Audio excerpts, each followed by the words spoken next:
2024 का। ये है 42 LPA। इससे पीछे आराध्या का लगा था 52 LPA का गूगल में। 2022 में इनके यहाँ 50 LPA के आसपास का पैकेज लगा था, जो यहाँ के बच्चों का कहना है कि भैया ये जो आप टॉप के पैकेजेस देख रहे हैं, आप हाईएस्ट पैकेज देखो तो हाईएस्ट पैकेज 42 LPA है। तो ये कंपनीज जो है, जिसमें हमिंग वेव अच्छी कंपनी है, ठीक ठाक, यहाँ से लगभग अच्छे खासे बच्चों को लेके गई थी। HP ऑन कैंपस लेके गई थी और सीसी हड़प 64,820 गई थी। मतलब इस साल अगर आपको एडमिशन चाहिए तो कम से कम 96% प्लस हो, इन्फॉर्मेशन टेक्नोलॉजी में चाहिए तो 95% प्लस हो, इसी में 94% प्लस हो, इलेक्ट्रिकल में कम से कम 92.5।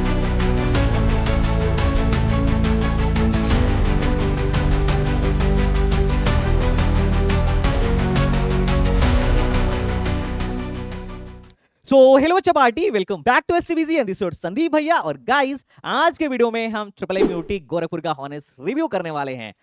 और इस वीडियो में हम भी देखेंगे कि अगर आपको ट्रिपल एम यूटी गोरखपुर से बीटेक करना है तो एटलीस्ट आपकी कितनी परसेंटाइल होनी चाहिए, किस तरीके से यहाँ एडमिशन होगा, कब इसकी काउंसलिंग शुरू होगी, क्या यहाँ का फीस स्ट्रक्चर है और लेटेस्ट प्लेसमेंट कैसा है, और आपको यहाँ जाना चाहिए भी कि नहीं जाना चाहिए, इसके बारे में भी हम डिटेल में डिस्कशन करेंगे। और ये बात भी फैक्ट है कि देखो, ट्रिपल एम यूटी गोरखपुर में 3 लाख 4 लाख रैंक तक भी एडमिशन हुए हैं।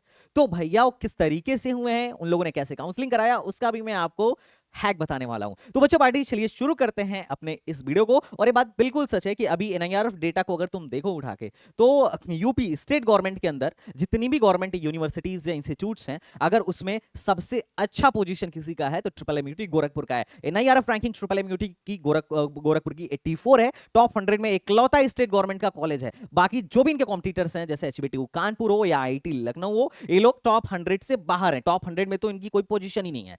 आने वाले टाइम में हो सकता है कि आपको एक as a leading institute, as a leading university, government state की मैं बात कर रहा हूं, उसके अंदर आपको एक ये देखने को मिले। और तुम देख भी रहोगे कि अपने माननीय मुख्यमंत्री जी फ्रिक्वेंटली यहां पर विजिट करते रहते हैं, कार्यक्रम चलता रहता है। But all that are separate thing. हम यहां पर इसके प्लेसमेंट के बारे में बात करेंगे, जो मुझे बहुत अच्छा नहीं लगता है। तो क्या है प्लेसमेंट स्टैटिस्टिक्स, उसके बारे में भी हम डिस्कस करने वाले हैं। तो चलो शुरू करते हैं गाइस। अगर इस कॉलेज के बारे में बात करूं तो एक गवर्नमेंट इंस्टीट्यूशन है, स्टेट गवर्नमेंट के अंदर आता है, एस्टेब्लिश किया गया था 1962 में, काफी पुराना हो गया। लोकेशन गोरखपुर में है और इसका कैंपस एरिया 354 एकड़ है। 354 एकड़ फिर भी एक अच्छा खासा एरिया, बहुत बड़ा तो नहीं है, क्योंकि मैं जिस कॉलेज से पढ़ा हूं भाई, उसका 1200 एकड़ का कैंपस है। अभी जिस कॉलेज में पढ़ रहा हूं उसमें 700 एकड़ का कैंपस है। तो उतना बड़ा तो नहीं है, पर फिर भी ठीक है। क्योंकि देखो, अभी जेपी का मैं देख रहा था, लगभग 10 से 20 एकड़ का कैंपस है उनका, सेक्टर 128 का।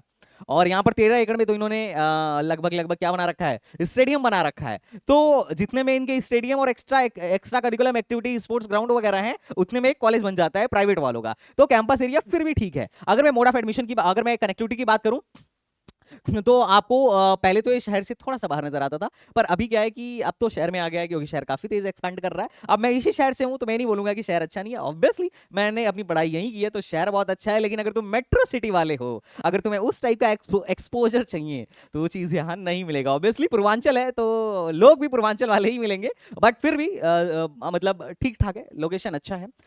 पीछे आपको एम्स देखने को मिल जाएगा, आगे आपको मतलब एक रामगढ़ ताल है देखने को मिल जाएगा, जो कि अभी टूरिस्ट मतलब तारामंडल बोल लो उसको, टूरिज्म प्लेस बन रहा है। और उसके बगल में आपको चिड़ियाघर देखने को मिल जाएगा। तो ओवरऑल लोकेशन भी ठीक है और कनेक्टिविटी अच्छी है। गोरखपुर रेलवे स्टेशन से उतरिए और सीधे ऑटो पकड़िए और सीधे आपको वो ले जाके छोड़ देगा इंजीनियरिंग कॉलेज। पूर्वांचल में भैया ट्रिपल एम यूटी गोरखपुर का नाम है, नो डाउट, बहुत पुराना कॉलेज है। और मेरे पापा भी कहते थे कि यार ये एडमिशन ले लो, क्या जाओगे दूर उतना, है ना। अगर मैं बात करूं मोड ऑफ एडमिशन का, तो जेई मेन से यहां पर एडमिशन होगा। अगर आप इस कॉलेज में एडमिशन, इस कॉलेज से बीटेक करना चाहते हो, तो आपको जेई मेन में बैठना होगा और साथ ही साथ ट्रिपल एम यूटी की काउंसलिंग करानी पड़ेगी। एग्जाम का इस जेई मेन के स्कोर से इस काउंसलिंग में हम क्या करेंगे, आपका एडमिशन करेंगे, सिंपल। अब अगर मैं बात करूं ना यार जेई मेन की, तो देखो जेई मेन इकलौता ऐसा इंजीनियरिंग एग्जाम है जो सबसे ज्यादा अपॉर्चुनिटी खोलता है बहुत सारे स्टेट में। यूपी में तो हर कॉलेज जेई मेन के स्कोर को ही आजकल मांग रहा है। आपको जेई मेन में बैठना चाहिए, चाहे आपकी 10% है, 20% है, 50% है। पहले ट्रिपल एम यूटी अपना खुद का एग्जाम कराता था, Madan Mohan Malviya engineering entrance exam MET करके कराता था, उसको बंद कर दिया और सारा सीट अपना जेई मेंस को दे दी, जेई मेंस से लेने, जेई मेन के स्कोर पर देने लगा। साथ ही साथ एकेटीयू भी हमारे यहाँ हुआ करता था, यूपीएस डबल एग्जाम करके हुआ करता था, उसको भी बंद कर दिया गया और उसके जगह पर जेई मेन से वहां पर एकेटीयू में भी एडमिशन होता है। एचबीटीयू पहले से ही जेई मेन से लेता था।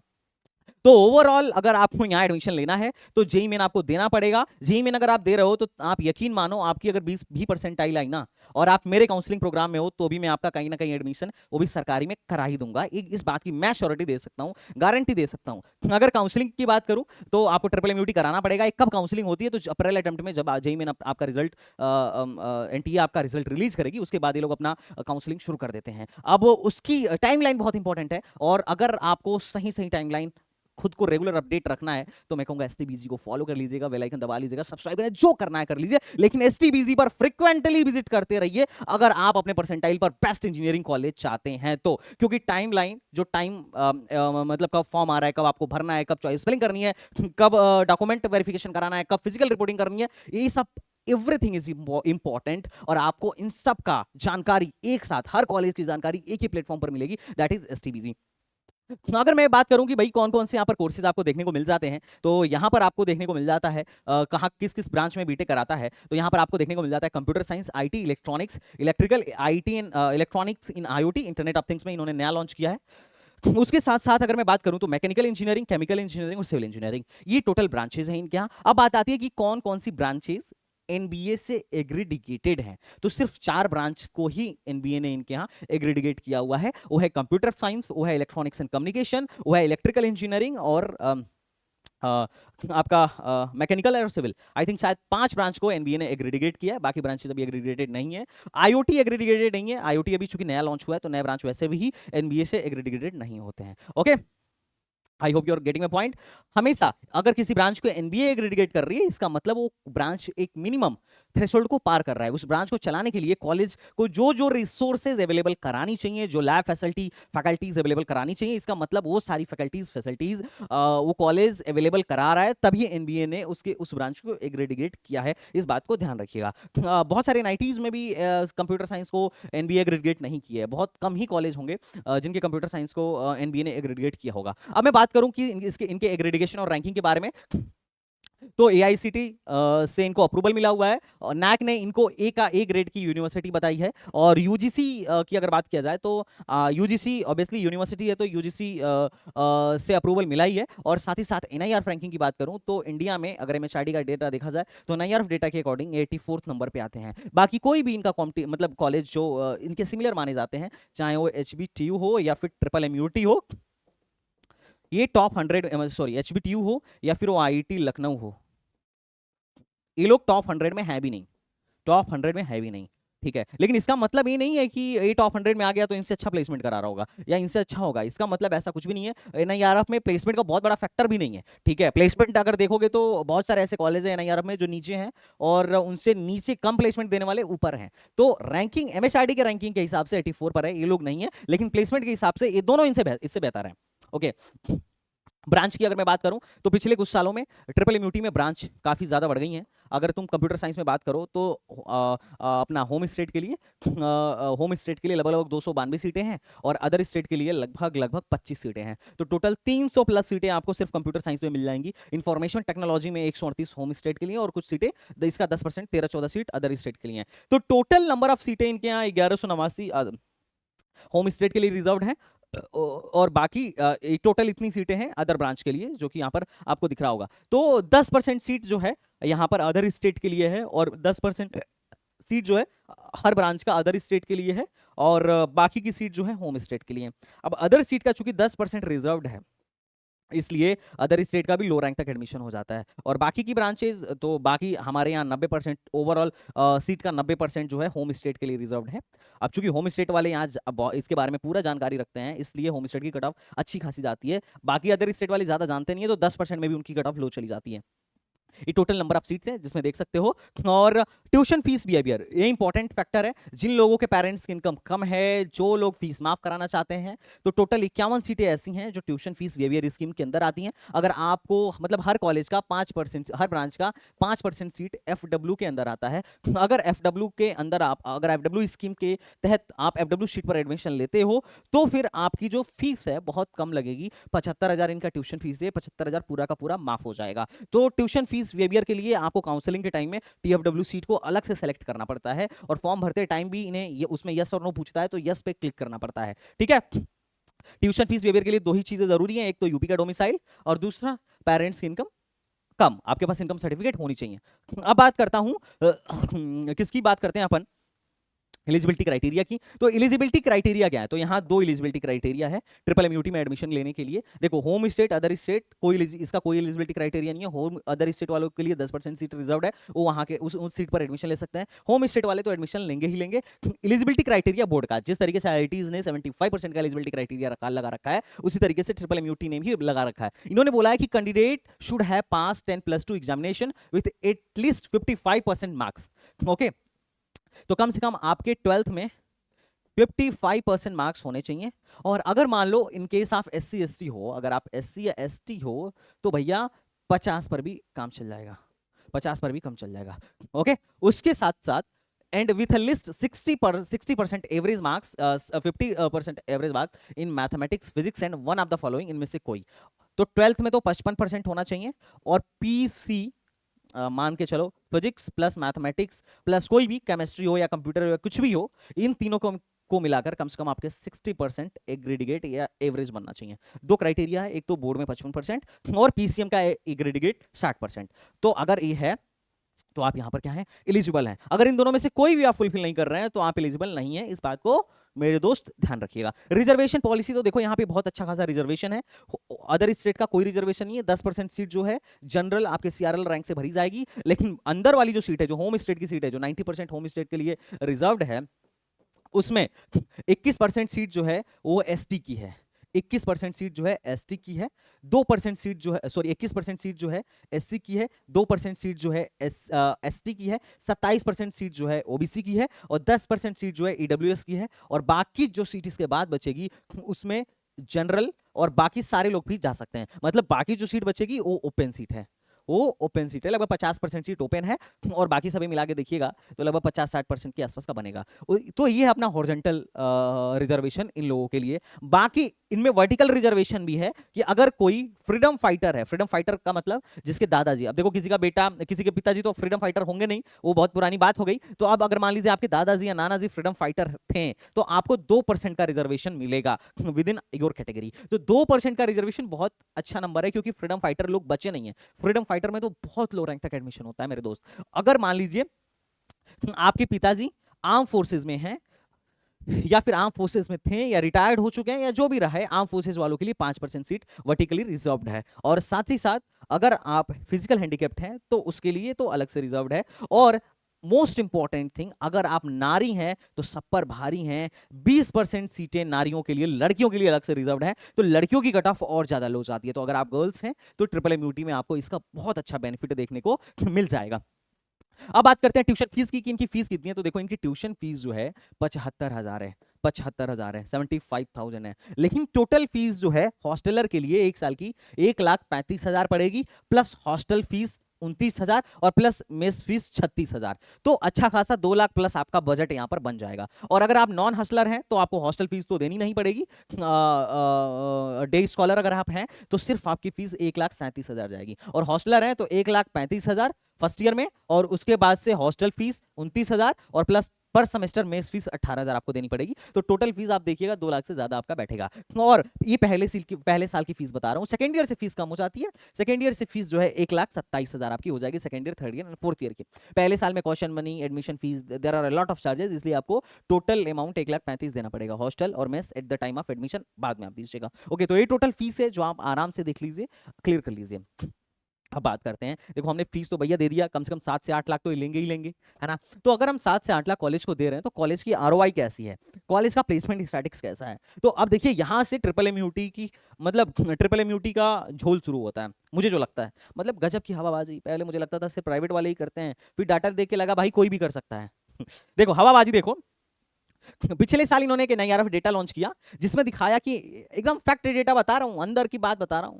इन्होंने बोला कि NIRF का जो इनका सीट था उसमें लिखा हुआ था कि 2022-23 में, तुम्हें दिख रहा है कि नहीं, 2022-23 में इन्होंने जो डेटा बोला, इन्होंने बोला कि इनके यहाँ से 781 बच्चे ग्रेजुएट हुए और 657 बच्चों की जॉब लगी। और इन्होंने मीडियन सैलरी कितनी दिखाई, 11 लाख। ये देखने के बाद बच्चा पागल हो गया कि हाँ, अरे बाप रे बाप, 11 लाख का मीडियन सैलरी। भाई ये तो मतलब ये तो NIT जैसा है। अरे तुम मानोगे नहीं, मैं तुम्हें दिखाता हूं, लो एक चलो अभी मैं एक कॉलेज पे वीडियो लॉन्च करने वाला था, एनआईटी कुरुक्षेत्र,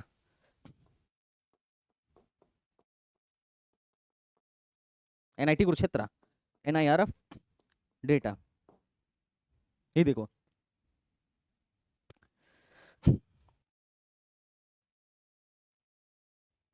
कहाँ गया इनका एनआईआरएफ? हाँ इंजीनियरिंग का, यहाँ पे देखो, लो लो।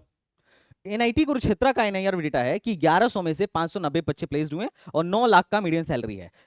यहाँ पर उससे पिछले 2023 में क्या था कि 959 में से 662 बच्चे मात्र प्लेस्ड हुए थे और मीडियन सैलरी 11 लाख का था। अभी जब बच्चा 11 लाख देखा, क्योंकि 11 लाख मीडियन सैलरी पहुंचने का मतलब है ये बहुत सुपर लेवल का कॉलेज है। मतलब एनआईटी कुरुक्षेत्र समझ लो, मतलब ऐसा समझो कि टॉप 15 एनआईटीज में से आता है और एडमिशन लेने के लिए कम से कम अगर आपको सीएससी चाहिए तो 99 परसेंटाइल आपके पास होनी चाहिए, एटलीस्ट 99 परसेंटाइल। अब बच्चे सोचा अरे बाप रे, इस लेवल का कॉलेज है ना। अब चूंकि सरकारी डाटा है तो सरकारी डाटा में ऐसा थोड़ी दिखाएंगे, तो जबरदस्त दिखा रहे, पता नहीं इन्होंने क्या झोल किया था।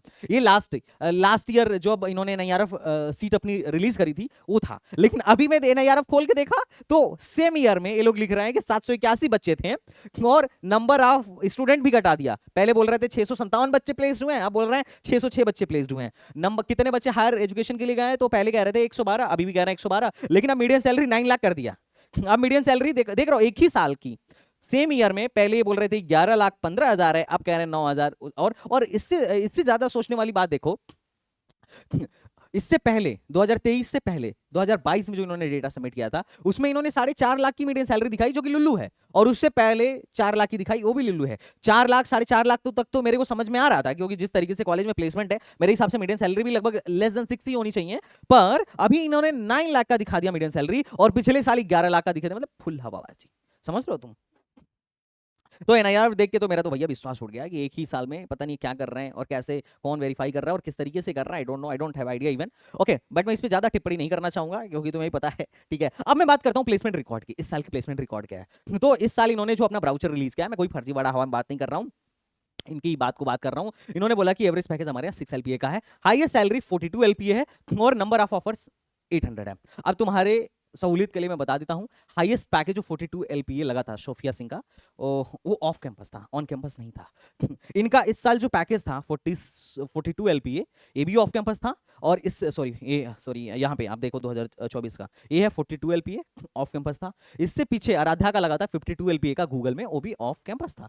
अगर आपको लग रहा हो कि मेरी बातों में त्रुटि है, गलती है, तो आप वहां के सीनियर से बात करके, कॉल करके आप पूछ सकते हैं। मेरे हिसाब से जो मेरी इंफॉर्मेशन है मैं बता रहा हूं, मैं इस चीज को क्लेम नहीं कर रहा हूं, है ना, लेकिन फिर भी मैं अपनी इंफॉर्मेशन के हिसाब से बता रहा हूं। 2022 में इनके यहाँ 50 एलपीए के आसपास का पैकेज लगा था। जो यहाँ के बच्चों का कहना है कि भैया ये जो आप टॉप के पैकेजेस देख रहे हो ये सारे के सारे ऑफ कैंपस हैं, ऑन कैंपस में ऐसा नहीं लगता है। हाँ, तो अगर कोई बच्चा आ रहा है, तो मैं नहीं कह रहा हूँ कि एक अच्छा कॉलेज नहीं है, डेफिनेटली जिस रैंक पे, इतने लो रैंक तक जाके अगर एडमिशन दे रहा है कॉलेज, इतने अच्छे रिसोर्सेज इंफ्रास्ट्रक्चर प्रोवाइड करा रहा है, अच्छी फैकल्टी प्रोवाइड करा है, तो डेफिनेटली ठीक कॉलेज है आपके रैंक के अकॉर्डिंग।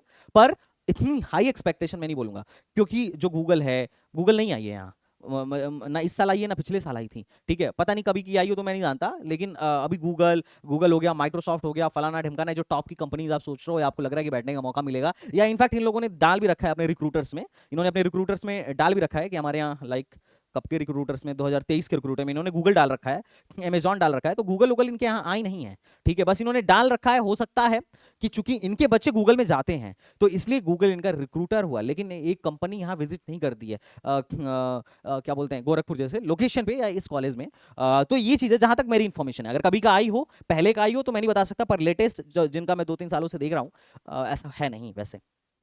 तो आप हाईएस्ट पैकेज देखो तो हाईएस्ट पैकेज 42 एलपीए है। हाईएस्ट पैकेज देख के कूदना नहीं है कि भाई इस साल 42 एलपीए है, पिछले साल 52 एलपीए था। हाँ, एवरेज एलपीए 6 एलपीए है, जिससे आपको आइडिया लग जाएगा। और मीडियन सैलरी की अगर हॉनेस्टली मुझसे बात करोगे तो भैया एनआईआर अब तो बोल रहा है 9 एलपीए, एनआईआर अब तो बोल रहा है 9 एलपीए, लेकिन मैं बोलूंगा भैया आप लगभग यही 5 एलपीए के आसपास मान के चलना, है ना, क्योंकि 9 एलपीए तो मैं नहीं मानूंगा, क्योंकि यार डेटा इन्होंने चेंज कर दिया तो मैं क्या मानूं, ठीक है। बाकी इट्स योर चॉइस। तो ये है प्लेसमेंट स्टैटिक्स। अब आप बोलोगे ब्रांच वाइज प्लेसमेंट क्या है, तो computer branch wise placement statics का डेटा ये लोग देते नहीं नहीं है, मीडियम सैलरी का भी डेटा ये लोग नहीं देते हैं। इन्होंने सिर्फ हाईएस्ट सैलरी बताया और ओवरऑल एवरेज पैकेज बताया। अब जब एवरेज पैकेज जनरली आजकल कॉलेजेस सब कैलकुलेट करते हैं तो ये क्या करते हैं कि इनके यहाँ जितने ऑफ कैंपस लगे हुए होंगे सबको एक साथ जोड़ के एवरेज कैलकुलेट कर लेते हैं। तो इसलिए तुमको दिख रहा होगा कि एवरेज सैलरी ठीक है, और एवरेज सैलरी मैं नहीं बोल रहा हूँ कि ये खराब है, ठीक है, आरओआई के हिसाब से देखा जाए तो 80 से 90% आपका रिटर्न आ रहा है। बट फिर भी मैं बोलूंगा कि बहुत, अगर आप सोच रहे हो कि बहुत बवाल पैकेज लगने वाला है तो वो आपके दम पे लगने वाला है। कॉलेज बवाल कोई कंपनी शायद ही बुलाए, शायद नहीं भी आती हो। तो जो भी आप 30-40 लाख 50 लाख वाला सपना देख रहे होगे, अपने दम पे आपको फोड़ना पड़ेगा, जैसे इन बच्चों ने फोड़ा है। अगर मैं बात करूं कंपनीज की टॉप की, जो जिनको ये अपना रिक्रूटर की लिस्ट में डाल रखे हैं, तो ये कंपनीज जो है, जिसमें हमिंग वेव अच्छी कंपनी है, ठीक ठाक, यहां से लगभग अच्छे खासे बच्चों को लेके गई थी। एचपी ऑन कैंपस लेके गई थी, और सबसे अच्छी चीज आदित्य बिरला आई थी। अभी एसेंचर 2025 में भी आई थी, 2025 में भी आई थी, और लगभग 125 बच्चों का इन्होंने अभी इंटरव्यू लिया है और अभी इनका रिजल्ट आया नहीं है। इस साल एक नई कंपनी 2025 में मतलब नहीं शायद पुरानी है, इस साल कॉग्निजेंट ने 45 कैंडिडेट्स का इंटरव्यू लिया है। टीसीएस 2025 में शायद इस बार नहीं लेके गई है। ओके, तो ये सारी कंपनीज रिक्रूटर्स हैं जो आपको देखने को मिल जाएंगे। इसमें से बहुत सारी कंपनीज जो हैं मास रिक्रूटिंग कंपनीज हैं एंड ऑल।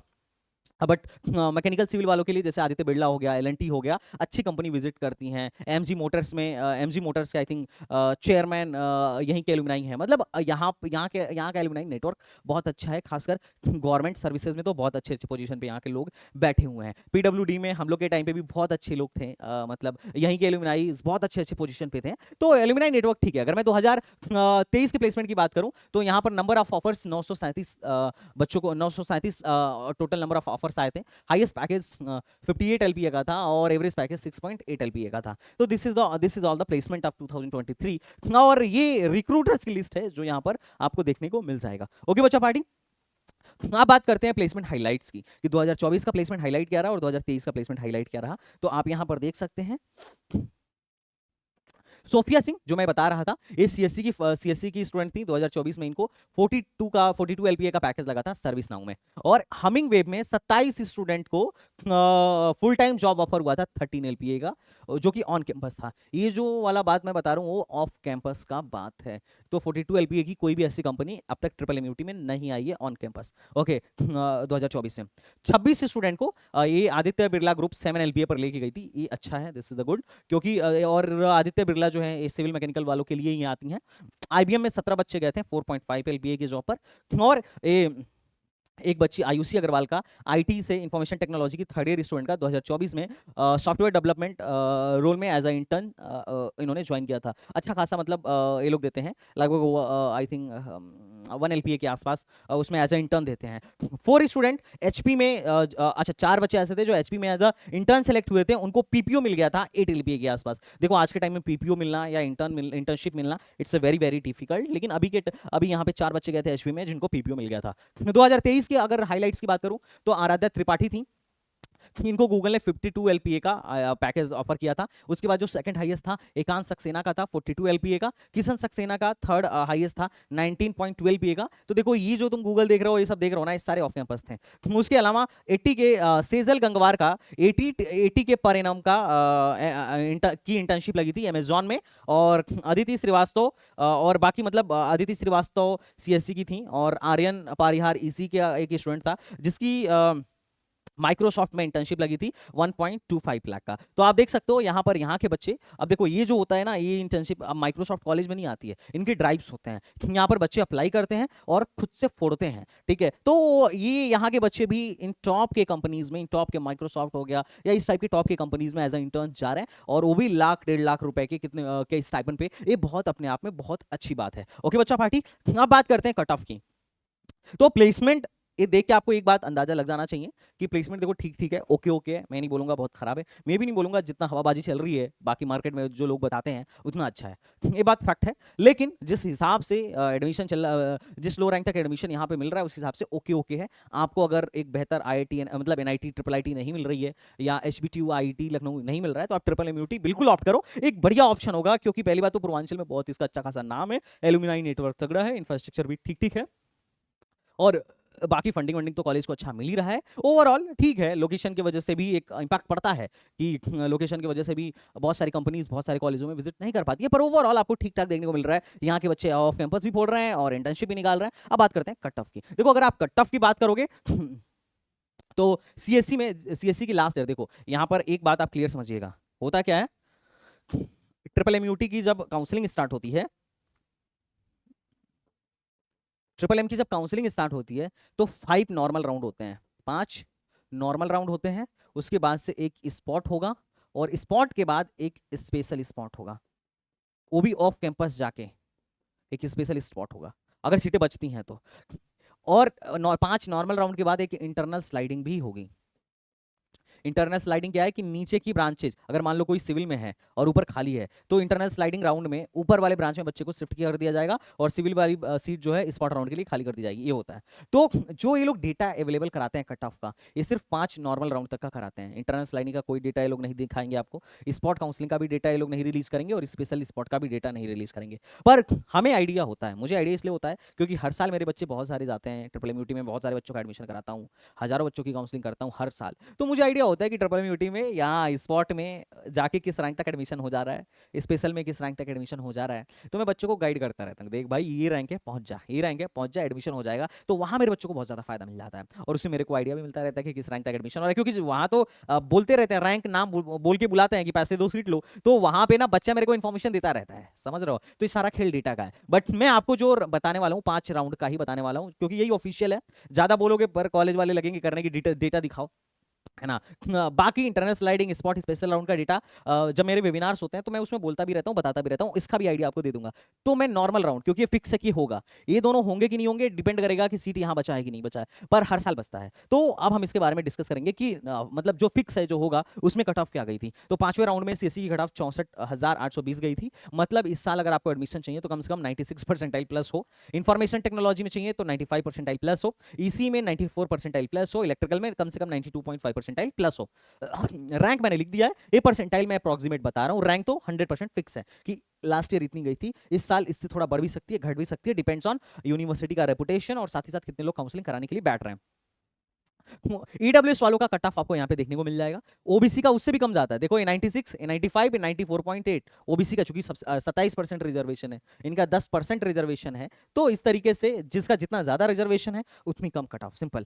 एससी की बात करो तो एससी में तो सीएससी 2.5-3 लाख रैंक तक देखने को मिल जाती है। तो ये टोटल आपको कट ऑफ यहाँ पर दिख जाएगा। परसेंटाइल मैंने नीचे लिख दिया है, रैंक आपको ऊपर है। अब रैंक तो आपको जेईई मेन का रिजल्ट मिलने के बाद ही मिलेगा। जब अगर आप तब वीडियो देख रहे हो तो अपनी रैंक नीचे कमेंट बॉक्स में लिख देना, और अगर परसेंटाइल आपको अभी मिल चुका है तो अपनी परसेंटाइल कमेंट बॉक्स में फटाफट लिख देना। ओके बच्चा पार्टी। अगर मैं बात करूं एक मिनिमम किस रैंक तक एडमिशन हुआ है नॉर्मल राउंड तक, तो नॉर्मल राउंड में केमिकल में 1,72,000 पे पिछले साल एडमिशन हुआ था, इसका मतलब मोटा मोटी 90 परसेंटाइल। और ईडब्ल्यूएस में मतलब 1,88,000 रैंक तक एडमिशन हुआ था, मतलब अगर किसी का इस बार 88.5 परसेंटाइल प्लस है तो उसको शायद केमिकल मिल जाए।